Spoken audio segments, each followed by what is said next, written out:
જો હવે આપણે છેલ્લે કંઈક ચેપ્ટર નંબર 17 જે છે એના MCQ સોલ્વ કરતા હતા.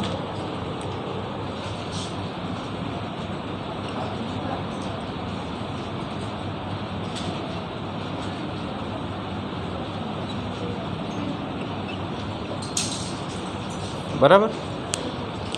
તો એમાં કંઈક આપણે 52 જેવા MCQ સોલ્વ કર્યા હશે. અચ્છા, 53 સુધી કરી નાખ્યા છે. હા, 54માંથી આપણે આગળ જવાનું છે. હવે એના પહેલાં આપણે એક ઓક્સિજન વિયોજન વક્ર જે છે એ સમજવાનો રહેશે. બરાબર. ઓલરેડી આપણે ભણેલા છીએ, પણ એની અંદરના બે ફેરફારો જે છે એ આપણે સમજવાના છે. કે ઓક્સિજન વિયોજન વક્ર જે છે એ આવો આપણે ભણેલા છે. આ જે દોરેલો વક્ર છે એ નોર્મલ કન્ડિશનમાં છે, સામાન્ય પરિસ્થિતિમાં. હવે આ વક્ર જે છે એ વક્રની અંદર વધારો પણ થાય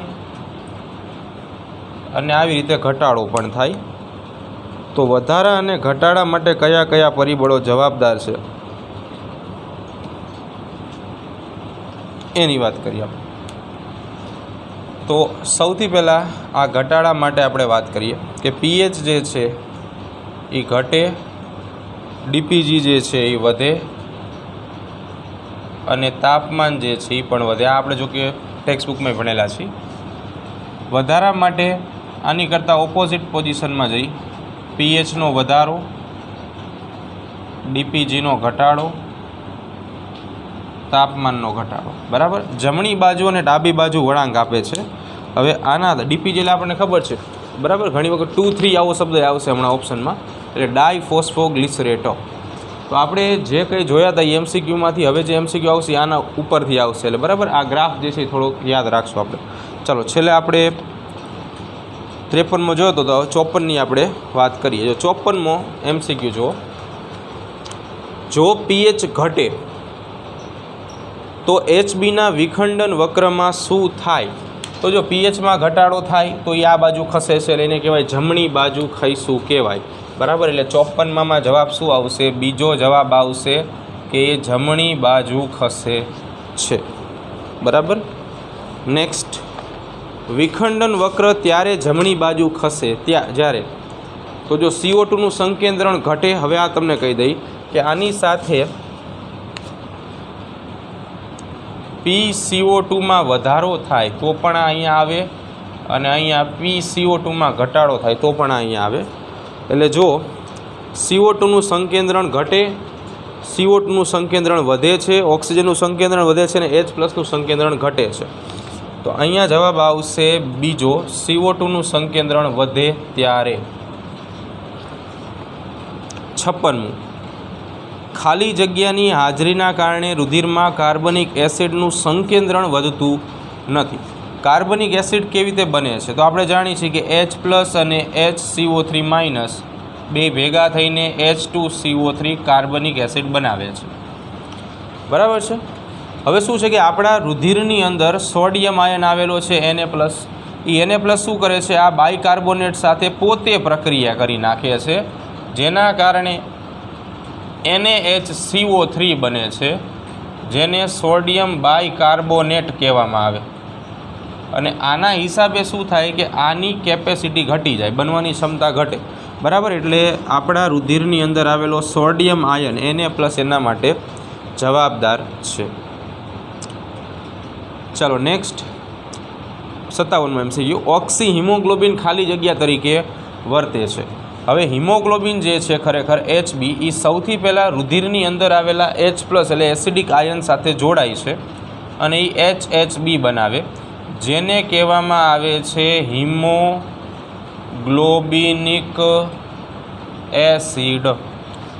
આ HHB ઓક્સિજનની સાથે જોડાઈને HHBO2 બનાવે કે જેને કહેવામાં આવે છે ઓક્સી હિમોગ્લોબિનિક એસિડ. તો ઇન શોર્ટમાં અહીંયા હિમોગ્લોબિનનું વહન એસિડિક સ્વરૂપે થાય છે, એટલે એમાં જવાબ આવશે એસિડ. ચલો 58માં MCQ, ઓક્સિજન હિમોગ્લોબિન વિખંડન વક્ર જમણી બાજુ ક્યારે ખસે? તો H+નું સંકેન્દ્રણ ઘટે ત્યારે, એ તો નોર્મલ ગ્રાફ થાય. O2નું આંશિક દબાણ વધે ત્યારે, તો એ ઉપર જાય. CO2નું આંશિક દબાણ ઘટે ત્યારે, વધે તો નીચે આવે છે, અને આપણે જમણી બાજુ જ ફેરવવાનો છે. 2,3 DPG એટલે કે ડાયફોસ્ફોગ્લિસરેટ વધે ત્યારે છે આમાં. તો જવાબ ચોથો આવશે. બરાબર. 59. હવે જો વિધાનો છે, આવા પ્રશ્નો ઘણી વખત તમને જોવા મળે નીટની અંદર. બરાબર. આને કહેવાય વિધાન અને કારણવાળા પ્રશ્નો. એમાં તમારે વિધાન અને કારણ બેયને સમજવાનું છે, અને એ બેયનો બરાબર સોલ્યુશન ગોતવાનું. પહેલાં આપણે ભાઈ સમજી લઈએ. વિધાન એક એ એવું કહે છે કે રક્તકણોમાં કાર્બનિક એનહાઇડ્રેસ હોય છે. તો આ વાત સાચી છે. પહેલાં હંમેશા એક જ વસ્તુ ચેક કરવાની કે બે વિધાન સાચા છે કે ખોટા છે. પછી એવું ચેક કરવાનું કે વિધાન જે છે એકબીજા સાથે મેચ થાય છે, એટલે કે એકબીજાની સમજૂતી આપે છે કે નથી આપતા. બરાબર. બી ઓપ્શન એવો છે, રક્તકણોમાં કાર્બન ડાયોક્સાઇડ પાણી સાથે સંયોજાય છે અને વહન પામે છે. ચાલો હવે જો રક્તકણની અંદર આપણે જાણીએ મુજબ કે આ ઉદાહરણ તરીકે રક્તકણ છે, RBCS છે. રક્તકણની અંદર કાર્બનિક એનહાઇડ્રેસ વધુ માત્રામાં આવેલો હોય. બરાબર. હવે આ કાર્બનિક એનહાઇડ્રેસ શું કરે છે? આપણે જૈવ અણુઓની અંદર પણ ઉત્સેચકમાં આના વિશે ભણ્યા હતા, યાદ હોય તો, કે આ H2O એટલે કે પાણી અને CO2 એટલે કે કાર્બન ડાયોક્સાઇડ બેયને ભેગા કરે કાર્બનિક એનહાઇડ્રેસ, અને એ H2CO3 બનાવે. ઇન શોર્ટમાં અહીંયા CO2ના વહન માટે જવાબદાર ઉત્સેચક કોણ છે? કાર્બનિક એનહાઇડ્રેસ. બરાબર. તો બે વિધાન તો સાચા જ છે, અને કહેવાનો અર્થ એવો થાય કે H2CO3 એટલે કે CO2ના વહન માટે અહીંયા જવાબદાર કોણ છે? કાર્બનિક એનહાઇડ્રેસ. તો આ કાર્બનિક એનહાઇડ્રેસ જે છે એ CO2ના વહન માટે જવાબદાર છે. તો બે સાચાઈ છે અને એના માટે જવાબદાર છે, એટલે પહેલું વિધાન જવાબમાં આવશે, પહેલો ઓપ્શન આવશે. ચલો 60મો એમ્ફીસેમા. શાંતિથી લખજો, એવું લાગે ને તો. બરાબર. એમ્ફીસેમા એક એવી પરિસ્થિતિ છે જેમાં શું થાય છે? ઓપ્શન જોઈએ. શ્વસન કેન્દ્ર અવરોધાય, તો કે નહીં. ફેફસામાં પાણી ભરાય, અહીંયા કાઉન્સમાં લખી નાખો ન્યુમોનિયા. શું લખશો અહીંયા? ન્યુમોનિયા. આવું લખવાનું, ન્યુમોનિયા. આ ન્યુમોનિયા એક રોગનું નામ છે. બરાબર. કે જેમાં ફેફસાની અંદર પ્રવાહી ભરાય. આપણે 12મા ધોરણમાં ભણશું, પણ અત્યારે ખાલી લખો ન્યુમોનિયામાં આવું થાય. વાયુકોષ્ઠોને અલગ કરતી દિવાલનું ભંગાણ થાય. આ સાચું છે, ટીક કરો. બરાબર. જવાબ આવશે 3. વાયુકોષ્ઠ જે છે એની સાથે સંકળાયેલી જે દિવાલ છે એનું ભંગાણ થાય. ત્રીજો ઓપ્શન આવશે. ચોથું છે ફેફસામાં વધુ ઓક્સિજન ભરાય. એ તો સારી વાત કહેવાય. બરાબર. પણ એવું થતું નથી. નેક્સ્ટ 61મો MCQ જુઓ. શ્વસન દર ખાલી જગ્યા દ્વારા અસર પામે છે. આપણે શ્વસનના નિયમનમાં ભણી ગયા કે શ્વસનનું નિયમન અને શ્વસન દર ઉપર ઓક્સિજનની કોઈ જ અસર હોતી નથી, કોઈ મહત્ત્વપૂર્ણ ભૂમિકા નથી. તો ઓક્સિજન ન હોય તો કોણ હોય? CO2 હોય. એટલે એ CO2ના સંકેન્દ્રણ ઉપર આધારિત છે. ચાલો, જો કોઈ માનવ દરિયા કિનારેથી એવરેસ્ટની ટોચ ઉપર જાય છે, એનો અર્થ એ થાય ઊંચાઈમાં વધારો થાય છે, તો ખાલી જગ્યા થાય. તો તેનો શ્વાસ ઉચ્છ્વાસનો દર અને હૃદયના ધબકારા વધે. શ્વાસ ઉચ્છ્વાસનો દર અને હૃદયના ધબકારા ઘટે. શ્વસન દર ઘટે, હૃદયના ધબકારા ઘટે. તો જવાબ 1 આવે. એના શ્વાસ ઉચ્છ્વાસ અને હૃદયના ધબકારા બે વધી જાય, કેમ કે એને વધુ ઓક્સિજનની જરૂર પડે. એટલે કાઉન્સમાં લખી નાખો, વધુ O2 જરૂરી હોવાથી શ્વાસ ઉચ્છ્વાસ અને ધબકારા બે વધશે. 63મું CO. CO એટલે એને કહેવાય કાર્બન મોનોક્સાઇડ. શું કહેવાય? Carbon monoxide. CO2 તો તમે જાણો જ છો, કાર્બન ડાયોક્સાઇડ. તો CO એટલે કે કાર્બન મોનોક્સાઇડ, CO2 એટલે કાર્બન ડાયોક્સાઇડ કરતાં વધુ ઝેરી છે. તો એનું કારણ શું છે? તો એ હિમોગ્લોબિનની ઓક્સિજન વહન ક્ષમતાને શું કરે છે? ઘટાડે છે. ચોથો ઓપ્શન આવશે. આ HBની ઓક્સિજન ગ્રહણ ક્ષમતા ઘટાડે. આ એટલા માટે ઘટાડે છે કારણ કે CO કાર્બન મોનોક્સાઇડ જે છે આ CO ઓક્સિજન કરતાં 200 ગણી ઝડપે હિમોગ્લોબિન સાથે જોડાઈ શકે છે. બરાબર. ચલો 64માનો જવાબ તમને ખબર પડી જશે. બરાબર. જો 64મો પ્રશ્ન છે કાર્બન મોનોક્સાઇડની આકર્ષણ ક્ષમતા એટલે જોડાવાની ક્ષમતા હિમોગ્લોબિન સાથે ઓક્સિજનની સરખામણીમાં કેટલી હોય છે. અહીંયા મેં જવાબ લખી જ નાખ્યો છે 200 ગણી. બરાબર. એટલે ટીક કરી નાખો 200 ગણી. 65મો MCQ ચોપડીનો બેઠો છે કે લગભગ 97% ઓક્સિજન RBC એટલે કે રક્તકણ દ્વારા વહન પામે છે, જ્યારે બાકીનો 3% ક્યાં વહન પામે છે તો રુધિર રસમાં દ્રાવ્ય સ્વરૂપે. એટલે 65માં આ 64માનો જવાબ 65માની અંદર આવશે પહેલો ઓપ્શન.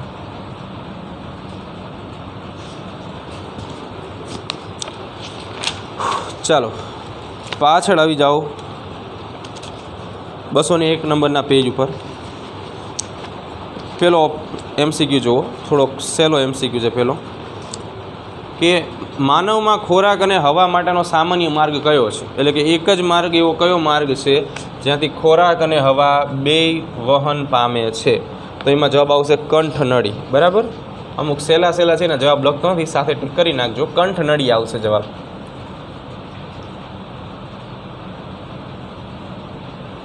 કેમ કે કંઠનળી દ્વારા જ ખોરાક અને શ્વાસ બેયનું વહન થાય છે.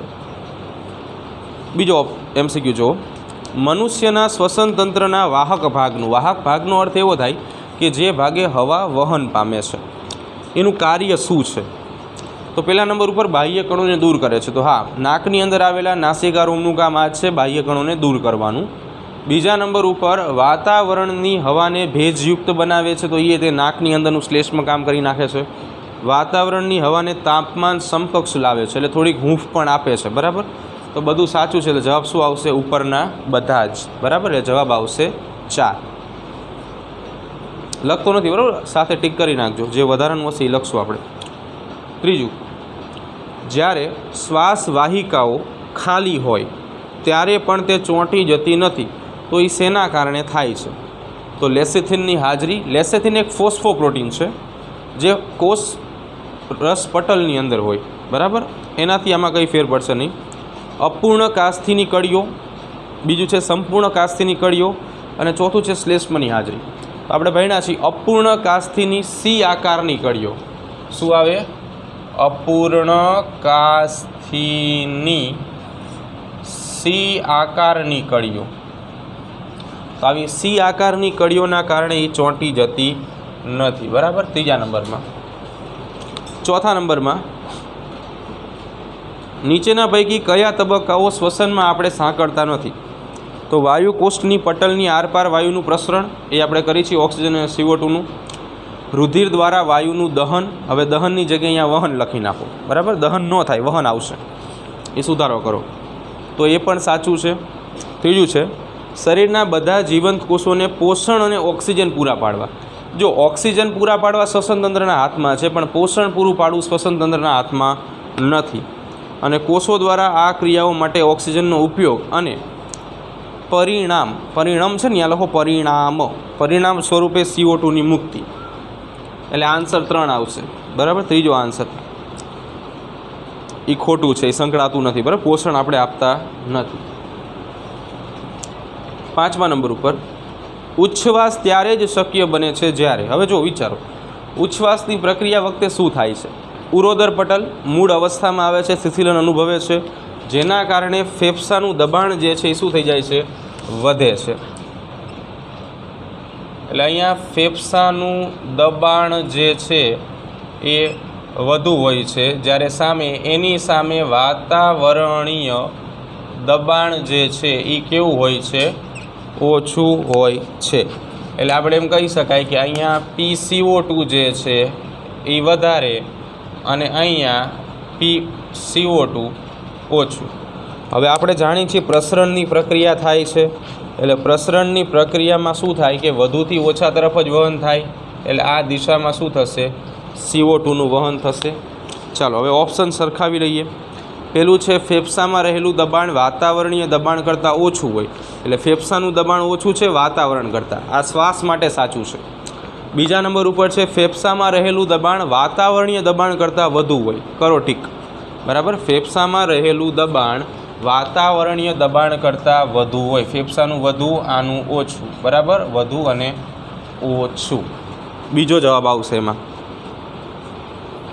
ચાલો છઠ્ઠો, ઉરોદર પટલના સંકોચનથી ઉરસીય ગુહાનું કદ ટેક્સ્ટબુકની અંદર આપેલું હતું. બરાબર, કઈ બાજુ ખસે છે, તો અગ્રપશ્વ ધરીએ અથવા અગ્રપશ્વ બાજુએ કદમાં વધારો થાય. સાતમું, સામાન્ય ઉચ્છ્વાસ દરમિયાન કયા સ્નાયુઓ સંકોચન પામે છે, ઉરોદર પટલ. બરાબર,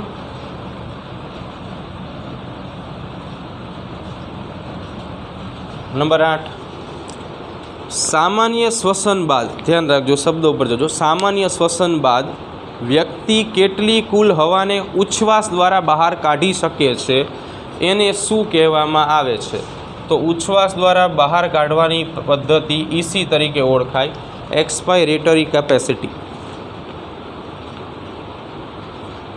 નેક્સ્ટ, વાયુઓના પ્રસરણમાં નીચેના પૈકી કયું પરિબળ ભાગ ભજવે છે, તો પ્રસરણ સાથે સંકળાયેલ પટલની જાડાઈ એ ભાગ ભજવે, વાયુઓની દ્રાવ્યતા એ પણ ભાગ ભજવે, વાયુઓનું દબાણ એ પણ ભાગ ભજવે. બધા આવતા હોય તો પછી શું જવાબ આવે, આપેલ બધા જ. 10મો MCQ. ચલો નીચેનામાંથી શું સાચું છે, તમને વાયુ કોષ્ઠની અંદર દબાણ આપ્યું છે, બાજુમાં ઓક્સિજન વિહીન રુધિરમાં દબાણ આપ્યું છે અને એના પછી પેશીનું દબાણ આપ્યું છે. તો વાયુ કોષ્ઠની અંદર ઓક્સિજનનું દબાણ PO2 104 mmHg હોય.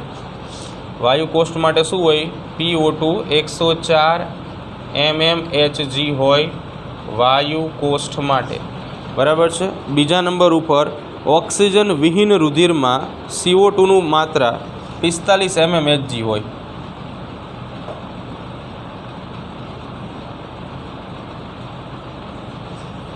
અને ત્રીજા નંબર ઉપર પેશીની અંદર PCO2 એ પણ 45 mmHg હશે. નેક્સ્ટ 11મું, પ્રસરણ કેપેસિટી એટલે પ્રસરણની ક્ષમતા, વાયુઓનું ફેલાવાની ક્ષમતા, એના માટે શું સાચું છે તમારે શોધવાનું છે. તો CO2ની પ્રસરણ કેપેસિટી O2 કરતાં વધારે હોય છે, તો એ સાચું છે. યાદ કરો, 100 ml રુધિર માટે આપણે વાત કરીને 100 ml માટે, તો 5 ml ઓક્સિજન જે છે એ પેશીઓ સુધી પહોંચે છે અને 4 ml CO2 પેશીઓથી બહાર આવે છે. તો આ બંનેમાં તમે જોઈ શકો છો 5 જે છે ને 4 કરતાં મોટા કહેવાય. બરાબર, એટલે ઓક્સિજન જે છે ને એની કેપેસિટી વધારે કહેવાય. પેલો આવશે.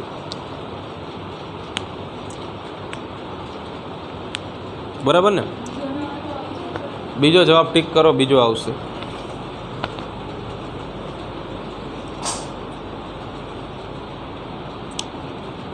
નેક્સ્ટ 11મો કરાયો. 12મો, નીચેના પૈકી કયું વિધાન સાચું છે. ચાલો, 20 થી 25% CO2 RBCS દ્વારા વહન પામે છે, તો આ સાચું છે. 97% ઓક્સિજન RBCS દ્વારા વહન પામે છે, એ પણ સાચું છે. 70% CO2 બાયકાર્બોનેટ સ્વરૂપે વહન પામે છે, એ પણ સાચું છે. બધા સાચા જ છે.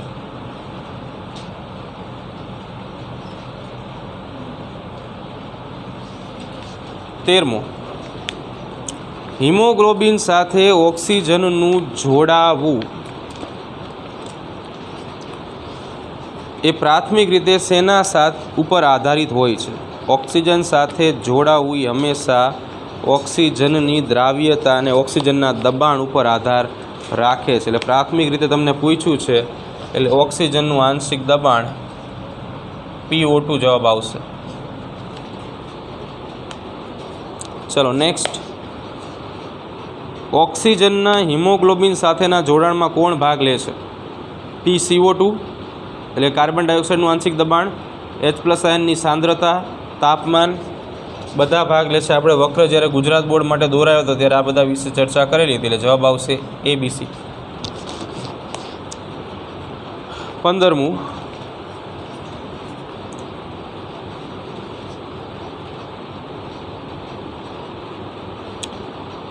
ઓક્સિજન હિમોગ્લોબિનના નિર્માણ માટેની અનુકૂળ પરિસ્થિતિ કઈ છે? જો આપણે વક્ર દોરાયો હતો ને ત્યારે આવું બધું લખાયું હતું, યાદ હોય તો, કે જ્યારે ઓક્સી હિમોગ્લોબિન બનવાનું હોય એ સમય માટે સારામાં સારી પરિસ્થિતિ કેવી હોય? તો કે PO2નું દબાણ વધારે હોય, PCO2નું પ્રમાણ ઓછું હોય, H+ની સાંદ્રતા જે છે એ પણ ઓછી હોય અને તાપમાન પણ કેવું હોવું જોઈએ? ઓછું હોવું જોઈએ. જો તો તમારે ત્રીજો વિકલ્પ જે છે એની યારે સેટ થાય છે, તો એ ત્રીજો વિકલ્પ જે છે એ ટીક કરી નાખો. ગુજરાત બોર્ડની ટેક્સ્ટ બુકનો પ્રશ્ન છે.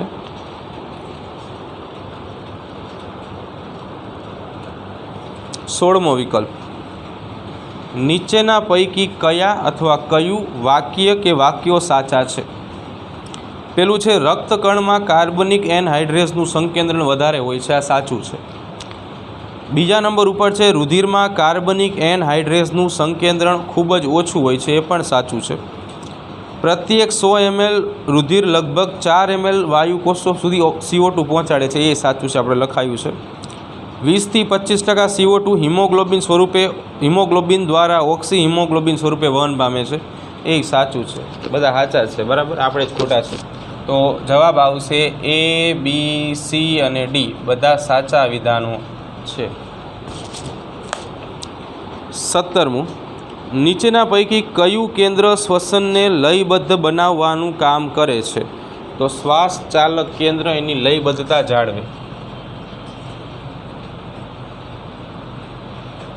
જે ક્યાં આવેલું હોય? લંબ મજ્જામાં આવેલું હોય.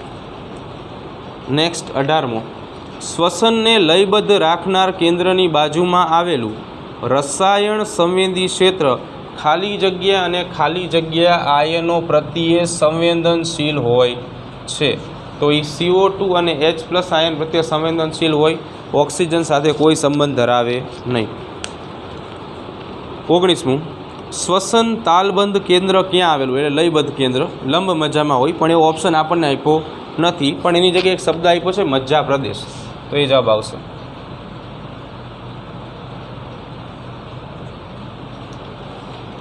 20મું, ચિરકાલીન એટલે કે લાંબા સમયથી ની ખામી કે જેમાં વાયુ કોષ્ઠની દિવાલને નુકસાન થાય છે, જેના લીધે શ્વાસીય સપાટી ઘટી જાય છે, અને જેનું એક મોટું કારણ સિગારેટ સ્મોકિંગ છે, તે રોગ કયો છે? એમ્ફિસેમા. આપણે બરાબર NCERTમાં લખેલું જ છે કે ધૂમ્રપાનના કારણે આ રોગ થાય છે.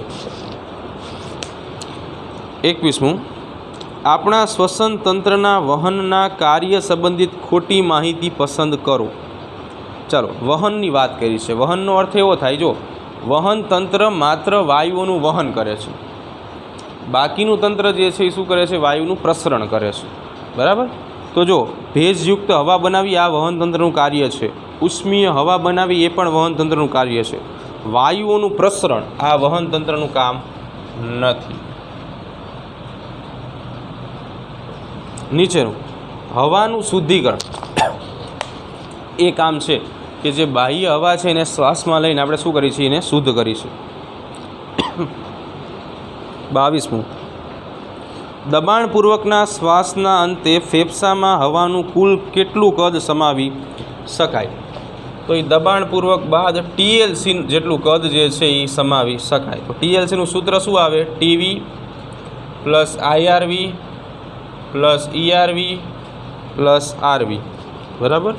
એટલે છેલ્લો ઓપ્શન જે છે એ આવશે. ચાલો, 23મો MCQ, સામાન્ય શ્વાસ ઉચ્છ્વાસની બાબતે નીચેનામાંથી સાચું વિધાન પસંદ કરો. તો શ્વાસ જે છે એ સક્રિય પ્રક્રિયા છે, જ્યારે ઉચ્છ્વાસ જે છે એ નિષ્ક્રિય પ્રક્રિયા છે. શ્વાસ સક્રિય છે, જ્યારે ઉચ્છ્વાસ નિષ્ક્રિય પ્રક્રિયા છે. 24મું, એક વ્યક્તિ દબાણપૂર્વકના ઉચ્છ્વાસ બાદ દબાણપૂર્વક શ્વાસમાં કેટલુંક હવાનું કદ લે છે? તો એ કદ કયું કદ કહેવાય? દબાણપૂર્વક લેવામાં આવતું કદ એ વીસી દેખાડે છે, વાઇટલ કેપેસિટી દેખાડશે. 25મું, આ કિસ્સામાં ઓક્સિજન હિમોગ્લોબિન વિયોજન વક્ર જમણી બાજુ ખસે છે, એટલે આ જમણી બાજુ. તો જો ઊંચું PCO2, હા ઊંચું PO2, નીચું PCO2, ઓછું H+, તો PCO2 વધારે, એટલે જવાબ આવશે ઊંચું PCO2.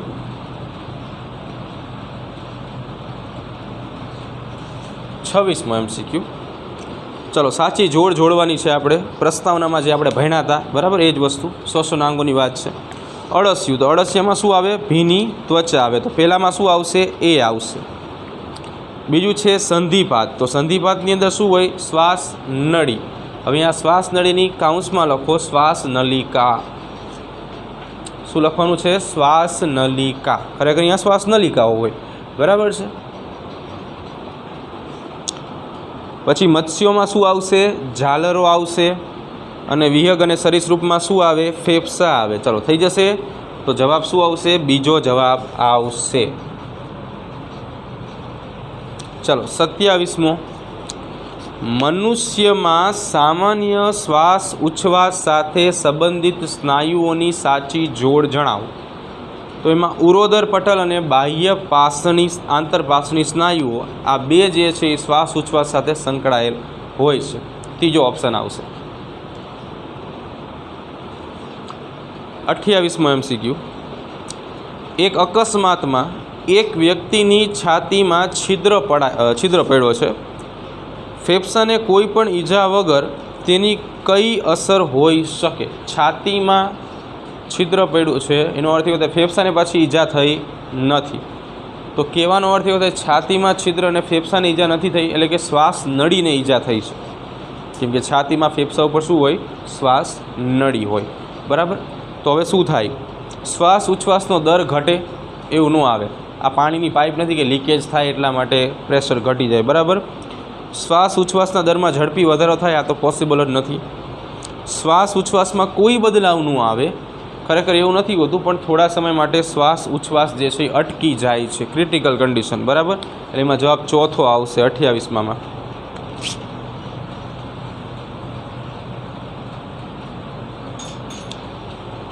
29મો MCQ જુઓ, નીચેનામાંથી કયા પ્રાણીઓ શ્વાસ ઉચ્છ્વાસમાં ફેફસાનો ઉપયોગ કરે છે? તો સરીસૃપો, વિહગો અને સસ્તનો. ત્રીજો ઓપ્શન ટીક કરો. સરીસૃપો, વિહગો અને સસ્તનો, આ એનો ઉપયોગ કરશે. ચલો, ટેક્સ્ટબુકની બેઠી લાઈન 30મો MCQ, કરોડ સ્તંભની કઈ કશેરુકાના સ્થાને શ્વાસ નળી શ્વાસ વાહિકાઓમાં વિભાજન પામે છે? 5મી ઉરસીય કશેરુકા. બીજો ઓપ્શન 5મી ઉરસીય કશેરુકા. ચલો નેક્સ્ટ 31મો MCQ, જો એક બાળક સામાન્ય જન્મ બાદ અથવા તો જન્મ પહેલાં મૃત્યુ પામે છે, જન્મ બાદ એટલે માતાના શરીરમાંથી બહાર આવે છે, તો માતાના શરીરની અંદર જ મૃત્યુ પામે છે, તો આના માપન દ્વારા પુષ્ટિકરણ કરી શકાય કે બાળક જે છે એ અંદર એટલે કે માતાના ગર્ભમાં જીવંત હતું કે નહીં. તો જો કોઈ પણ વ્યક્તિ જે છે એના ફેફસાની અંદર જે રેસિડ્યુઅલ વોલ્યુમ છે, વધેલું કદ, એના દ્વારા ખબર પડે કે એ શ્વાસ ઉચ્છ્વાસ કરે છે કે નથી કરતો, અથવા તો એ સામાન્ય શ્વાસ ઉચ્છ્વાસ કરતો હતો કે નથી કરતો, બરાબર.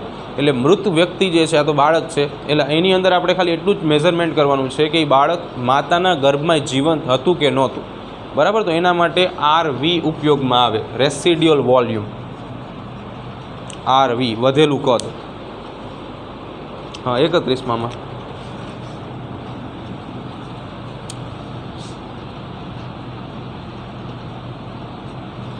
32મો MCQ જો, હેરિંગ બ્રુઅર પરાવર્તી ક્રિયા કોની સાથે સંબંધિત છે? ટીક કરો MCQ. હેરિંગ બ્રુઅર વૈજ્ઞાનિકે શ્વસન કેન્દ્રો અને ચેતા વચ્ચેનો સંબંધ જે છે એ પ્રસ્થાપિત કર્યો હતો, એટલે તમારે ઓપ્શન ત્રીજો આવશે, શ્વસન કેન્દ્રો ઉપર થતી ચેતાની અસર, બરાબર છે. આમાં એક ચેતા આવશે વેગસ ચેતા, 10મી મસ્તિષ્ક ચેતા, જેને વેગસ ચેતા કહેવાય. 10મી મસ્તિષ્ક ચેતા, વેગસ ચેતા, મગજમાંથી નીકળતી ચેતાઓ મસ્તિષ્ક ચેતાઓ કહેવાય, વેગસ ચેતાઓ આ શ્વસનની ક્રિયામાં ઉપયોગી હોય. બરાબર છે. ખરેખર આવી ચેતાઓ જે છે એને રોમન અંકમાં દર્શાવવામાં આવે, એટલે રોમનમાં x એટલે 10 થાય. બરાબર, એટલે આવી રીતે કહેવામાં આવે. આગળ 33માં MCQ જો, સસ્તનના ફેફસામાં વાયુકોષ્ઠ નલિકાઓની ફરતે આવેલી શ્વાસ વાહિકાઓમાં ખુલતા મોટી સંખ્યામાં વાયુકોષ્ઠની હાજરી એ શું દર્શાવે છે? તો વધુ સંગૃહિત હવા એટલે કે વધુ રેસિડ્યુઅલ હવા સાથેનું બિનકાર્યક્ષમ તંત્ર. બીજો ઓપ્શન. 34મો, પાણીમાં દ્રાવ્ય પદાર્થ એટલે કે ઓગળતા પદાર્થ જે ઓક્સિજનના વહનમાં અવરોધ કરતા નથી.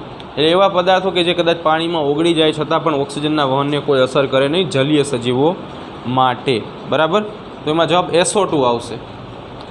શું આવશે? SO2. આગળ, દબાણપૂર્વકના ઉચ્છ્વાસ બાદ એક વ્યક્તિ મહત્તમ કેટલી હવાનું કદ જે છે એ શ્વાસમાં લઈ શકે? તો દબાણપૂર્વક બાદ વ્યક્તિ જેટલું કદ લઈ શકે એ VC બરાબર હોય, વાઇટલ કેપેસિટી બરાબર હોય. વાઇટલ કેપેસિટીનું સૂત્ર આપણે સમજાવ્યું હતું, TV પ્લસ IRV પ્લસ શું થાય? ERV. તો એમાં TV IRV. ત્રીજો જવાબ આવશે. ચલો 36મો પ્રશ્ન. જો તમને પ્રાણીઓના નામ આપેલા છે એમાંથી તમારે એવું શોધવાનું છે કે એ પ્રાણીઓમાંથી કેટલા પ્રાણીઓ જે છે એ ઝાલર ધરાવે છે શ્વસન માટે. તો એની અંદર મત્સ્ય નીચે અંડરલાઇન કરો અથવા બોક્સ બનાવી નાખો. મત્સ્ય ઝાલર દ્વારા શ્વસન કરે. બીજા નંબર ઉપર આવે જલીય સંધિપાત, એ ઝાલર દ્વારા શ્વસન કરશે. બે નીચે અંડરલાઇન કરી નાખો તો બોક્સ બનાવી નાખો. મૃદુકાય એ પણ ઝાલર દ્વારા શ્વસન કરશે. કેટલા થયા ગણી લો? 3 થયા. જવાબ ટીક કરી નાખો 3.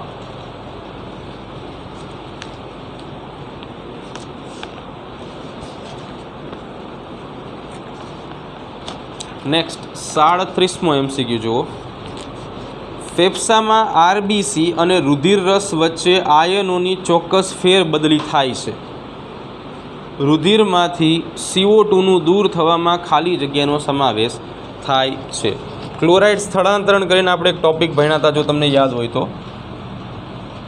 એ અનુસાર આવી રીતે રુધિર રસ હતું ને આ બાજુ રક્તકણ હતું.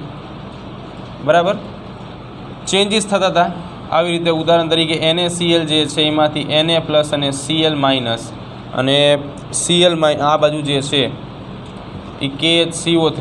આવી રીતે આખી પ્રોસેસ આપણે ભણ્યા હતા, જેને આપણે નામ આપેલું હતું ક્લોરાઇડ સ્થળાંતરણ.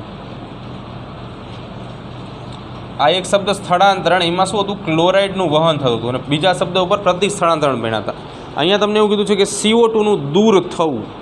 CO2 દૂર ક્યારે થાય? તો કે સામેની બાજુએ આપણી પાસે KHCO3 હતો, એનું વિયોજન થવાથી K પ્લસ અને HCO3 માઇનસ બનતો હતો, અને આમાંથી CO2 દૂર થાય. તો CO2 કઈ રીતે દૂર થાય છે? તો કે જ્યારે રક્તકણમાંથી Cl બહાર આવે છે. રક્તકણમાંથી Cl બહાર આવે ત્યારે KHCO3 જે છે એમાંનો HCO3 એની અંદર જશે, એટલા માટે. એટલે પહેલો જવાબ આવશે. 38મો MCQ જુઓ. RBCનું ક્લોરાઇડ પ્રમાણ રુધિર રસ કરતાં આમાં વધુ હોય છે. તો દૈહિક શિરા અને ફુફ્ફુસીય ધમની આ બંને એવી છે કે જેમાં ક્લોરાઇડનું પ્રમાણ રુધિર રસ કરતાંય વધારે હશે. 39મો. નીચેનામાંથી કયું કદ અથવા તો ક્ષમતા તમે સ્પાયરોમીટર દ્વારા માપી શકો? સ્પાયરોમીટર દ્વારા તમે માત્ર VC જ માપી શકો.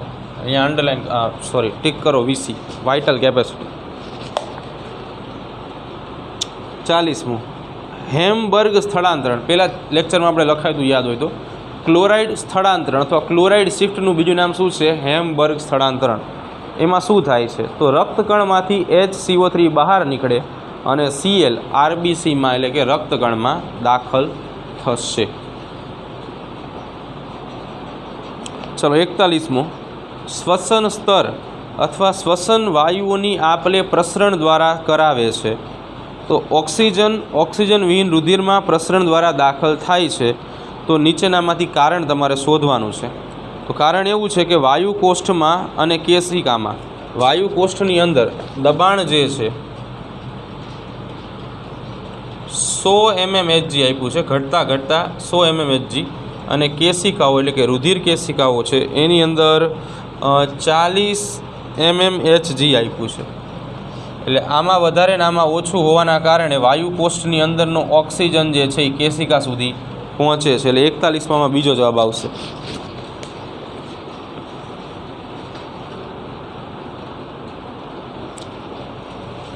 42मु,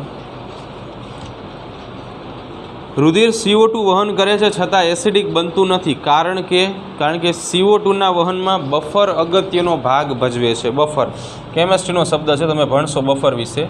एवो घटक अथवा एवुं द्रावण के जेमां एसिड के बेઝ उमेरवा छतां pH में फेर पड़तो नथी, एने बफर कहेवामां आवे छे। बराबर। Na2HPO4 आ रुधिर रसनी अंदर रहेलुं बफर छे। आना सिवाय NaH2PO4 आ बंने एकबीजा में ट्रांसफर थता बदलाता रहे। बराबर। हाँ, आ रुधिरनी अंदर आवेला बे बफर आयनो छे। नेक्स्ट 43मो MCQ, मनुष्यना रुधिर पर 2,3 DPG एटले के डाई फॉस्फोग्लिसरेट शू असर करे छे? तो डीपीजीનું प्रमाण વધે તો વિયોજન વક્ર નીચે આવતો જાય। એનો અર્થ એવો થાય કે ઓક્સિજન માટે હિમોગ્લોબિનનું આકર્ષણ ઘટાડી દેશે। નેક્સ્ટ કોલમ જોડવાની છે। સૌથી પહેલાં છે આઈસી, કહું અહીંયા જોડતા જજો। આઈસી એટલે ઇન્સ્પાયરેટરી કેપેસિટી। તો ઇન્સ્પાયરેટરી કેપેસિટી શું છે? સામાન્ય ઉચ્છ્વાસ બાદ એક વ્યક્તિ દ્વારા લેવામાં આવતું કદ, એટલે પહેલાં સામે પહેલું। चलो पछी छे ईसी एटले के एक्सपायरेटरी केपेसिटी। बराबर। आ एमनेम रहेशे, शांतिथी अहींया पहेला जोई लो। बराबर। ईसी एटले एक्सपायरेटरी केपेसिटी थाय। तो चलो, सामान्य श्वास बाद एक व्यक्ति द्वारा उच्छ्वास में थतुं कुल दबाण कुल हवानुं कद एटले बी सामे आवशे 4। पछी आवे एफआरसी। एफआरसी एटले फंक्शनल रेसिड्युअल केपेसिटी। बराबर है। तो एफआरसी जे छे फंक्शनल रेसिड्युअल केपेसिटी, तो फंक्शनल रेसिड्युअल केपेसिटी है सामान्य उच्छ्वास बाद फेफसा में रहेलू हवानुं कद, एटले एनी सामे आवशे 3। अने छेल्ले छे वीसी एटले के वाइटल केपेसिटी।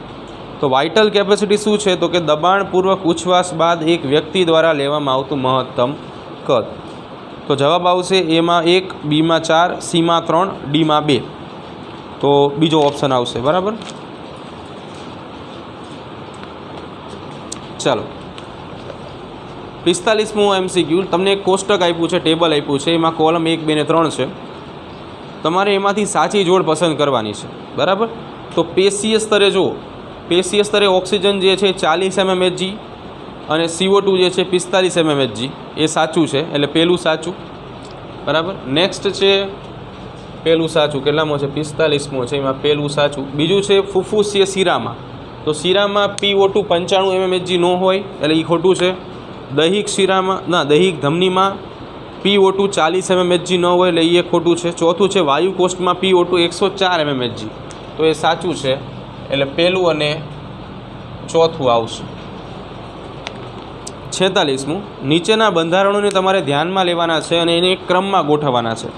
जो बंधारणमां कया छे? ए मां छे अंत्य श्वास वाहिका, बी मां छे श्वसन नलिका, सी मां छे तृतीय श्वास वाहिनी, डी में है प्राथमिक श्वास वाहिनी, ई में है द्वितीयक श्वास वाहिनी, एफ में है फुफ्फुसीय श्वास वाहिका। इन शॉर्ट में श्वास वाहिनी वृक्ष जे छे सीक्वन्स आपणे मेन्टेन आमने करी देवानो छे।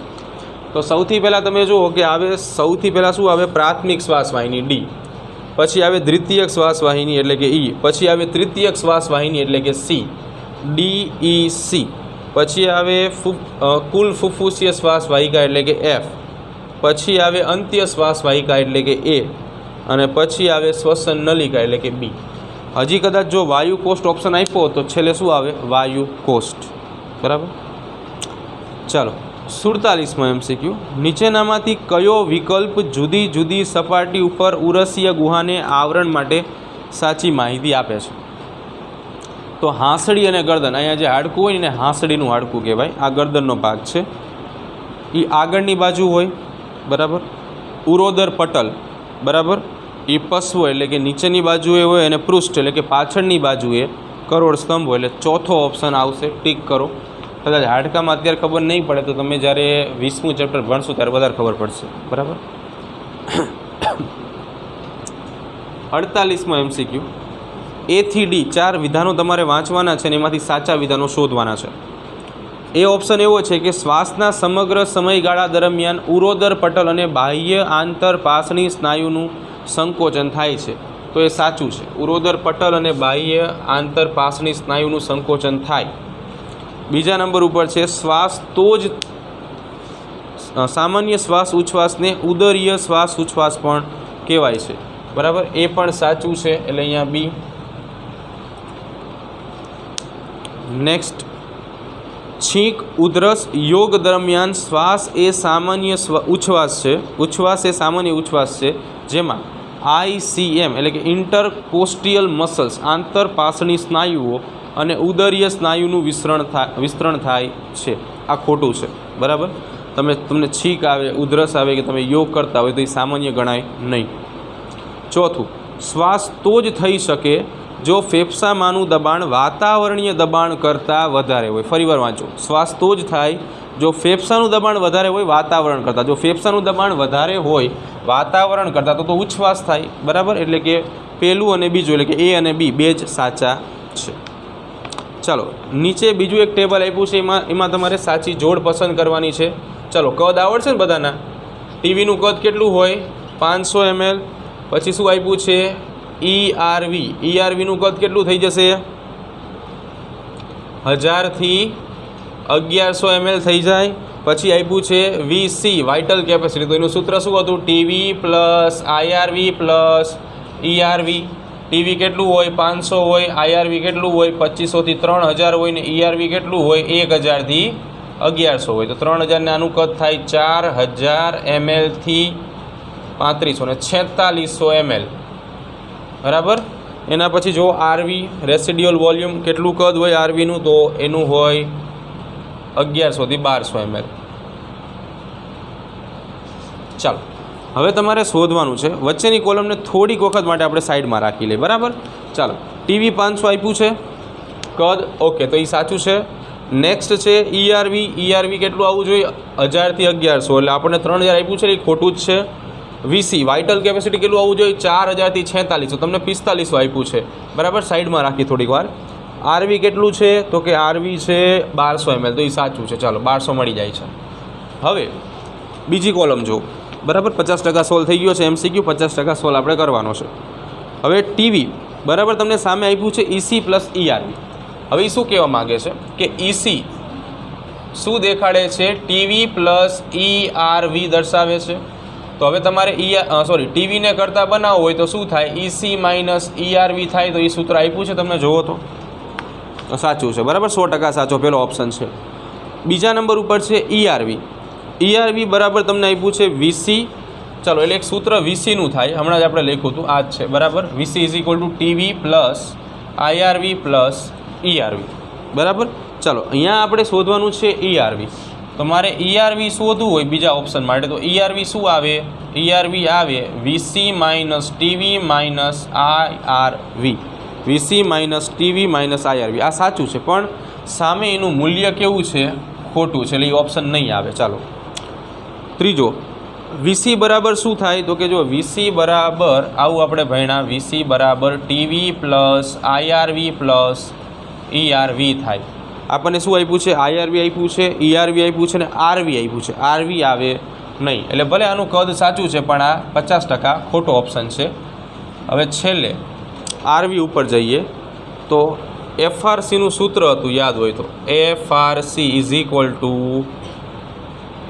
ERV plus RV. અહીંયા આપણે RVને કરતાં બનાવો એટલે RV બરાબર શું થાય? FRC minus ERV. તો એ સૂત્ર મળી જાય છે આપણને, એટલે એ સાચું છે.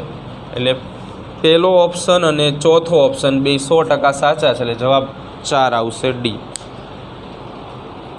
નેક્સ્ટ 50મું, કયું વિધાન અસત્ય છે? તો ઓક્સી હિમોગ્લોબિનના નિર્માણની પ્રક્રિયા ઓક્સિડેશન પ્રક્રિયા છે, આ ખોટું છે, કેમ કે અહીંયા માત્ર ઓક્સિજન જોડાય છે, બરાબર, ઓક્સિજન વહન પામવા માટે, બાકી એની સાથે કોઈ પ્રક્રિયા ઓક્સિજન કરતું નથી.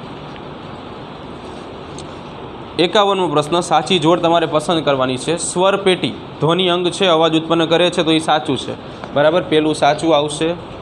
બીજા નંબર ઉપર છે શ્વાસ નળી સંપૂર્ણ કાસ્થિમય કડી, સંપૂર્ણ ન આવે, કેવી આવે? અપૂર્ણ કાસ્થિમય કડી, એટલે એ ખોટું છે. ઘાટી ઢાંકણ, પીળી સ્થિતિસ્થાપક અને કાસ્થિમય ઢાંકણ, તો એ સાચું છે, ત્રીજો જવાબ આવશે એમાં. પછી છે વાયુકોષ્ઠ, ખૂબ જ પાતળી અનિયમિત વાહિનીયુક્ત કોથળી જેવી રચના, તો એ સાચું છે. અને ફુફ્ફુસીય પ્રવાહી ફેફસાની સપાટી ઉપરનું ઘર્ષણ ઘટાડે છે, તો એ પણ સાચું છે. બીજો ઓપ્શન તમારે આવશે લાસ્ટ. ધ્યાનથી સમજજો, બરાબર, ગ્રાફમાં કંઈ અઘરું નથી, પણ એકવાર ખાલી સમજી લો તો આવડે. તમને આવી રીતે ગ્રાફ આપ્યો છે, ઓક્સિજન વિયોજન વક્ર જ છે, ઉપર તમને લખીને પણ કીધેલું છે કે નીચે આપેલી રચના જે છે એ ઓક્સિજન વિયોજન વક્રની છે. એમાં 3 પોઈન્ટ આપ્યા છે તમને, એક્સ, વાય અને ઝેડ.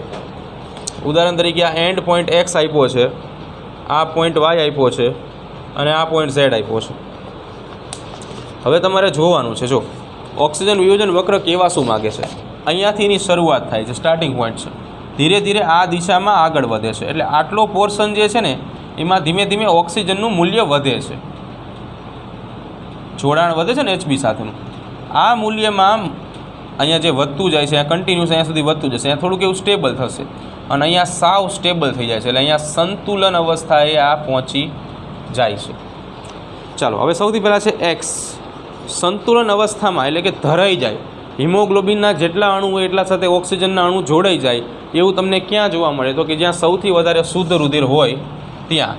તો એ તમને જોવા મળશે ફુફ્ફુસીય શિરામાં. મોટાભાગે શિરાઓ અશુદ્ધ રુધિર ધરાવે, પણ ફુફ્ફુસીય શિરા કેવું રુધિર ધરાવશે? શુદ્ધ રુધિર ધરાવશે. તો એક્સમાં આવશે ફુફ્ફુસીય શિરા.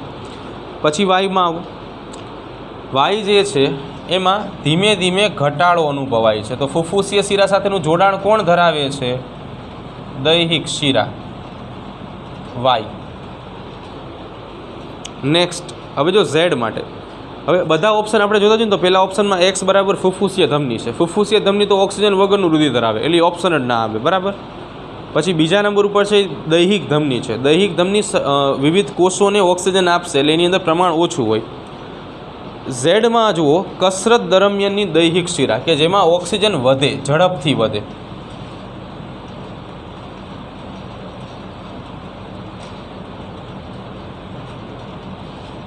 ઝેડ, બરાબર, એટલે તમારે ત્રીજો ઓપ્શન આવશે આન્સરમાં.